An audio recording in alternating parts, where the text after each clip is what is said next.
¿Quién es el gran perdedor después de la bronca protagonizada por Zelensky versus Trump y su vicepresidente en la mismísima Casa Blanca? Eso es lo estructural. Más allá del escándalo que se ha visto y que a todos nos ha impactado, hay que ver las ideas subyacentes, lo estructural, lo conceptual que esto rodea y cuál es la proyección, ¿sí? ¿Quién está perdiendo y quién está ganando con este escándalo mayúsculo? ¿Sí?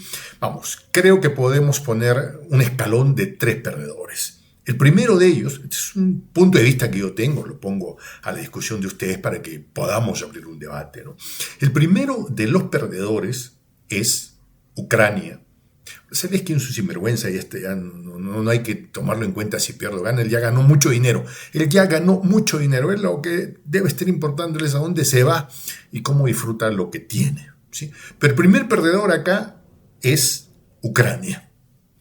El segundo gran perdedor, ¿sí? Pero, o sea, digamos, en niveles, ¿no? El primero es el que pierde, ha perdido lo que ha perdido, ¿no? Pero el que pierde un poco más y queda mucho más expuesto es Europa.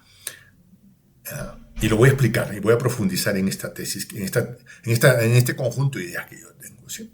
Primer perdedor, Ucrania. Segundo, en nivel de pérdida, Europa. Y el tercer gran perdedor es Donald Trump, con este evento realizado, con esta catástrofe diplomática llevada a cabo en la Casa Blanca. 3 grandes perdedores: Ucrania, Europa en su conjunto y Donald Trump. Y voy a profundizar en esto. La situación de Ucrania, evidentemente, es más que triste, terriblemente dramática. Para utilizar un término similar al de Trump, ¿no?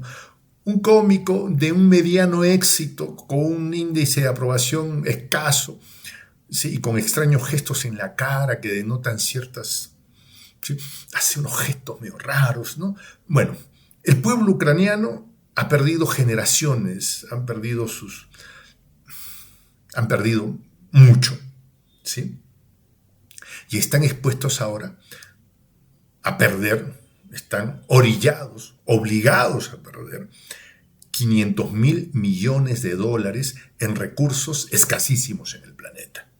Habrá que ver si existen o no, como dijo el presidente Donald Trump, pero finalmente es lo que tienen, ¿no? Y la obligación que el acuerdo les obligaba a firmar, que el presidente Donald Trump le quería obligar, es que se creaba un fideicomiso, que esa plata era para los estadounidenses y que ellos primero agarraban su dinero y luego, si que quedaba algo, ya con eso se atendían los hospitales, se atendían las escuelas, ¿sí? El primer gran perdedor, pero no va a partir de este escandaloso evento de la Casa Blanca. No, el primer gran perdedor de todo este proceso es Ucrania, pero estas pérdidas comenzaron cuando en el gobierno del presidente Obama se incitó a un golpe de Estado en el territorio ucraniano, en el que se hicieron fortunas groseras, en la que estuvo metido el hijo del presidente Biden y nunca se investigó como se debiera, ¿sí? La desgracia de Ucrania comienza en el 2014. Probablemente hay quienes dicen el 2004, pero ya viene de vieja data, ¿sí? Ahora solo es tristemente la cristalización de esa pérdida. Es el primer perdedor. El segundo gran perdedor en este proceso es la vil caterva que dirige esa corporación llamada Unión Europea. No me refiero al pueblo europeo, ¿sí? Ahí hay mucho trabajo y mucha responsabilidad también entre nuestros hermanos, entre los ciudadanos europeos, pero voy a referirme a quienes toman las decisiones. Esa caterva de malvados, esa recua de viles personajillos, ¿sí? Son los grandes perdedores, porque han quedado orillados ante la historia, convertidos en alfeñiques titiriteros. Y quiero explicar por qué utilizo esto, ¿no? Creyeron ser los grandes titiriteros. Creyeron manejar las circunstancias para, desde esa extraña composición, desde esa mazamorra negra, no sé si la expresión se entiende, de esa miasma putrefacta que es esa clase dirigente, ¿sí? Trataron de mover hilos para someter a la Federación Rusa. Porque cuando se habla de la élite europea, hay que entenderla en todos sus matices. Sobre todo, ese mundo anglosajón que se cree europeo, me refiero a los que se mueven en el City de Londres, que se mueven irradiando poder anglosajón a nombre de sentirse los parientes privilegiados de los estadounidenses y por tanto los privilegiados en Europa, ¿sí? Entonces esa élite anglosajona, esa élite que se mueve en torno de la City de Londres, que históricamente ha intentado sojuzgar a la Federación Rusa, intentó en su momento someter a la Unión Soviética a partir de esa vieja teoría geopolítica del Herland, ¿no? Quien te controle el Herland controlará el mundo, ¿ya? Y que es un trauma medio freudiano, ¿no? de los anglosajones. Pero quedan expuestos en su debilidad absoluta, en su pérdida de su capacidad de manejo de los hilos. Y ha salido la encargada de las relaciones, la canciller, ¿no? Por utilizar el término de la Unión Europea, a decir, el mundo libre, creyéndose ellos, necesita un nuevo liderazgo después de los eventos de los que nos hacemos referencia en la bronca entre la Casa Blanca y Zelensky. El mundo libre necesita un nuevo liderazgo, ¿sí? Quedan expuestos, absolutamente débiles, y quedan además expuestos en sus fracturas, en su no entenderse para nada entre ellos mismos, ¿sí? Y encontrándose frente a lo que van a decidir sus electores en los próximos procesos inmediatos. Ya vimos lo que pasó en Alemania hace unas horas atrás, ¿sí? Esa clase, ¿qué va a pasar, no? Yo no sé si van a orillarse a elegir a los descendientes ideológicos del tipo del bigotito, de la Alemania del 39 al 45. Dios no quiera, ¿ya? Pero están allí, perdidos absolutamente, sin ninguna gravitación política, sin entender que son un zapato viejo ante la marea de la historia, y tratando de imponerse, ya no son nada, ¿sí? Han salido a decirle a Zelensky, no está solo. Bueno, estarán acompañados en sus miserias y en la desgracia que les viene. Porque ahora mismo alguien tiene que responder lo siguiente. ¿Quién voló el Nord Stream 2? Digo, y aquí se hay una muy seria llamada de atención al pueblo europeo y al pueblo alemán, que se traga el siguiente cuento, que dicen, nosotros como gobierno, me refiero al gobierno alemán, vamos a seguir apoyando a Ucrania. Pero las pistas dicen que fueron los ucranianos los que volaron el Nord Stream. Vas a seguir apoyando a quien voló el Nord Stream, al que logró que el costo del gas sea más caro. Entonces las respuestas de las autoridades de Alemania es, no, es que lo estamos tratando por canales separados. El tema de la guerra por un lado y el tema del Nord Stream por otro lado. Es la misma cosa. Yo no, en esa parte sí, ¿no? Mucho se habla de la inteligencia, de los científicos y del pueblo alemán y de su intelectualidad. Yo no puedo entender eso. ¿Cómo pueden comerse la historia de que van a tratar por dos canales distintos el tema de la guerra y del no? Es lo mismo. La guerra comenzó por el tema de la plata, del dinero que se genera a partir de la energía. No se pueden tratar las dos cosas por separado. Entonces, la desgracia de una Europa incapaz de entenderse a sí misma, fracturada, intentando llevar adelante un proyecto en la que los anglosajones, con sus intereses de confrontarse a la Unión Soviética en su momento, a la Rusia de ahora, ponen en jaque mate a la economía alemana, los alemanes sin saber explicar cómo apoyan una guerra, mientras que al que lo apoyan les voló el Nord Stream, absolutamente un títere sin cabeza. Macron, el señor Macron, con esas poses de Napoleón de ópera, yendo a hablar a Trump y estirando la cara, pero absolutamente fuera de juego. Primer perdedor Ucrania, segundo perdedor Europa. Pero el gran perdedor en esta historia es Donald Trump. ¿Por qué? Y ahora lo explico. Quiero que me disculpen el lugar donde estoy grabando. Resulta que la noticia me cogió en pleno viaje. Estoy en un hotel. Pero las circunstancias me obligan a hacer esta transmisión, esta grabación. ¿Sí? El gran perdedor, Donald Trump. ¿Por qué, Jota? Y esto es lo importante. ¿Sí? ¿Se acuerdan? Yo les sugiero ver el video. Donald Trump le dice a Zelensky, tú ya no tienes nada que exigirnos, no puedes pedirnos nada porque no tienes cartas con que, en la lógica de Donald, ¿no? ¿Con qué me obligas a hacer algo que yo? ¿No? Entonces Zelensky le dice, es que yo hice un acuerdo con ustedes, yo pacté un apoyo que usted... es que eso no fue conmigo, fue con el anterior presidente que era un bobo. ¿Ya? Es la explicación que le da Donald Trump. ¿Sí? Pero el gran perdedor es Donald Trump, y lo voy a explicar en profundidad. ¿Sí? Porque hasta hace poco, hasta antes del escándalo, Donald Trump tenía cartas para apostarlas y jugarlas frente a Zelensky y frente a Putin. ¿Ya? La carta era a Putin: si es que yo logro amansarlo a Zelensky, tú me tienes que apoyar en algunas otras cosas. Dame que te doy, ¿no? Quid pro quo, ¿ya? ¿Qué me das? No, yo te lo amanso a Zelensky, ¿ya? Tú me tienes que dar algo.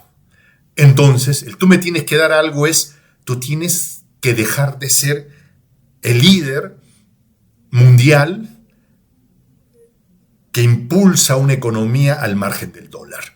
Hay que acordarnos que la gran conversación, de la que no se ha hablado en la conversación que tuvo Trump y Putin, fue, hablamos de la guerra, hablamos de Europa, hablamos del dólar. Y se habló mucho del dólar, por versión de ambos, ¿eh? O sea, hablaron mucho del dólar, entonces era evidente, ¿no? Mira, yo te lo amanso a Zelensky, te lo pongo ahí, bien calmadito, ¿sí? Y tú, quid pro quo, tú tienes que darme algo. Entonces tú vas a dejar de mover los hilos, pues, para que el dólar siga siendo la moneda hegemónica mundial. Por otro lado, su apuesta con Zelensky tenía las cartas. Es, mira, yo te he dado 350 mil millones de dólares, tú tienes que darme algo.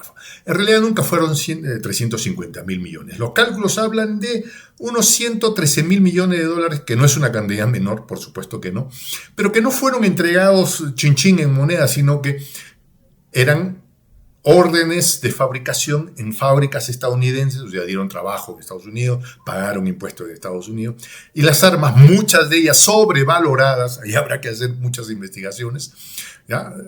Sobrevaloradas por versión de políticos, investigadores estadounidenses, fueron enviadas a Estados Unidos, a Ucrania, ¿sí? Se les envió dinero también en efectivo, pero vía USAID, ya sabemos cómo terminó esa historia, ¿ya? Entonces, invirtieron en su economía unos 113 mil millones de dólares, y esas armas que se hicieron se las... Entonces Zelensky saca la cuenta y dice, pues no fueron 113 mil. No, hay quienes dicen, no, en realidad ahí es que tú en materia prima y esto habrás invertido pues 15 mil, ¿no? Claro, tú has cobrado tus patentes, ahí llegaron los 113 mil. Ahora, que sean 350 mil millones, que dices ya, pues... Era evidentemente la carta exagerada que utilizaba Donald Trump para hincarle al diente todo lo que pueda a las reservas ucranianas, que son muchas. Eso hay que tenerlo muy claro. Las reservas ucranianas son únicas en el planeta, son los lugares más ricos del planeta. ¿Sí? Ok, ¿por qué digo que Donald Trump pierde? Porque ahora queda en una posición extremadamente vulnerable. A partir de hoy, después de la conversación entre Zelensky y Trump, pregunto yo, ¿Estados Unidos volverá a enviar un casquillo de bala vacío a Ucrania? ¿Lo va a hacer? Digo, ¿con qué cara lo haría? lo presentaría a Donald Trump como un perdedor.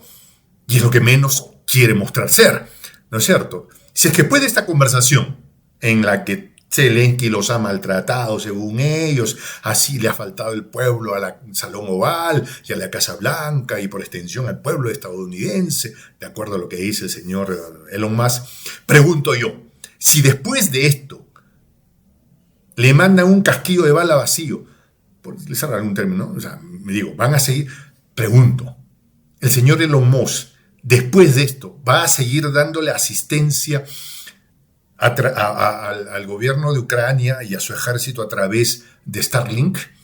Después, mañana, o sea, ¿se va a seguir? Pregunto yo. Porque si lo siguen haciendo será una extrema humillación.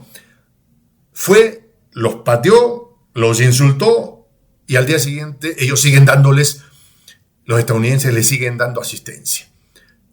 Entonces, Trump tendrá que verse obligado a cortar de inmediato cualquier tipo de ayuda a Ucrania. ¿Y qué va a pasar si es que reciben, si es que les cortan la ayuda? Pues Putin dirá, bueno, pensándolo bien, creo que me voy hasta el Dnieper. ¿Quién sabe? No solo hasta el Dnieper, a lo mejor me voy hasta Kiev. ¿Quién sabe? Me voy hasta la frontera de Moldavia. ¿Quién sabe? Porque Trump se lo dijo a Zelensky. Si es que yo no te mando equipo militar, no te mando ayuda, no duras 2 semanas. ¿Sí? Ahora, después de esto, pregunto yo, por tercera vez, la Casa Blanca va a enviar algún tipo de ayuda a Zelensky. Si le envían, quedan expuestos en extrema vulnerabilidad. Los trataron como un estropajo en su casa y ellos siguen enviando. Pérdida, el gran perdedor. En ese caso, Trump queda como el gran perdedor. Si es que mañana sigue mandando asistencia militar, queda como el gran perdedor. Si es que no la manda, Putin avanza, le hinca el diente a todo lo que pueda y todo el dinero que invirtió Estados Unidos en esta guerra lo perderá porque Trump verá cómo Putin, con sus ejércitos, toma por las armas lo que él no le pudo arrebatar con un contrato a Zelensky. Digo, las cosas en este momento, yo no sé si esto va a evolucionar a otras circunstancias, no lo sé, pero así se ponen las cosas. Trump en una posición muy difícil después de esto. Si le envía ayuda militar a Zelensky, queda expuesto en una debilidad absoluta. Si no se le envía, Putin dice, muy bien, no llegaron a un acuerdo, yo me voy hasta el Dnieper. ¿Quién sabe hasta Kiev? O quién sabe, o sea, se me ocurre Moldavia. ¿Ya? Georgia, alguien habló de Georgia, no lo sé. ¿Ya? Pero hay que acordarnos que la gran apuesta de Trump no era Ucrania, era el sencillo que podía hacer. Esa era la moneda pequeña. ¿Ya? Esos eran los centavos. La gran apuesta de Trump en esta era decirle a Putin, mira, yo te amanso a Zelensky, te lo entrego ahí rostizadito, listo para el banquete, pero tú y yo tenemos un acuerdo sobre el dólar. ¿Ya? Trump ha caído en sus propias redes. Se ha expuesto en una debilidad de la que nunca se ha visto, ¿eh? De la que nunca se ha visto. Pero no solo, las repercusiones que esto va a tener van a llegar a unas situaciones casi macondianas. A ver, vamos a pensar en Ecuador. Y acá una reflexión a mis hermanos ecuatorianos, ¿no? Por ejemplo, hablo con mis hermanos ecuatorianos, gente a quien yo quiero mucho, gente que tiene cierta posición económica, de cierto privilegio, ¿sí? Y me dicen, miren la explicación que me dan allá, mis amigos, mis hermanos ecuatorianos, gente que vota por Noboa. Sí, uno tiene amigos en todo lado. Y yo hablo con gente que vota por Noboa, que son mis amigos. Y que yo tengo que entender. Y me dicen, no, lo que pasa es que la culpa de la situación que tiene Ecuador es de Correa. Yo le digo, a ver, explícame. Lo que pasa que cuando Correa se fue, expulsó a las bases militares estadounidenses y de allí viene el problema. Y yo, ¿en serio? Oye, tuviste al centro de eso, has tenido a Lenin Moreno, has tenido a Lazo, has tenido a Noboa, y le sigues echando la culpa a Correa. De verdad no lo puedo entender. No, es que él sacó a las bases militares estadounidenses de Ecuador.